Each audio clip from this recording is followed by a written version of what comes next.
1987 தமிழ்நாடு முழுவதும் ஒரு அதிர்ச்சி. ஒரு நடிகர் மட்டுமல்ல, ஒரு தலைவரையும் மக்கள் இழந்த நாள். எம்.ஜி.ஆர். மறைந்த பிறகு தமிழ்நாட்டில் என்ன நடந்தது தெரியுமா? 1987 டிசம்பர் 24 எம்.ஜி. ராமச்சந்திரன் மறைந்த செய்தி வெளியாகியவுடன் தமிழ்நாடு முழுவதும் அதிர்ச்சி பரவியது. சாலைகள் அமைதியாகவில்லை, வீடுகளில் துக்கம். ரேடியோவும் செய்தியாளர்களும் ஒரே செய்தியை மட்டும் பேசினர். பலருக்கு அவர் ஒரு அரசியல்வாதி மட்டுமல்ல, குடும்பத்தில் ஒருவரைப் போல இருந்தார். அவரின் இறுதி ஊர்வலத்தில் மக்கள் வெள்ளம் திரண்டது. கண்ணீர், சோக குரல்கள், உணர்ச்சிகள். அந்த நாள் தமிழகம் மறக்க முடியாத நாளாக மாறியது. ஆனால் அதற்கு பிறகு அரசியலில் பெரிய கேள்வி எழுந்தது. இனி எம்.ஜி.ஆருக்கு பிறகு யாரு?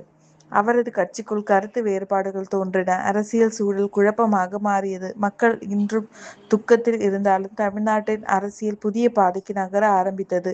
அந்த மாற்றங்கள் பிறகு தமிழ்நாட்டின் அரசியல் வரலாற்றையே மாற்றின. ஒரு மனிதர் மறைந்தாலும் அவரது தாக்கம் பல ஆண்டுகள் வாழலாம். எம்.ஜி.ஆர். அதற்கே ஒரு உதாரணம்.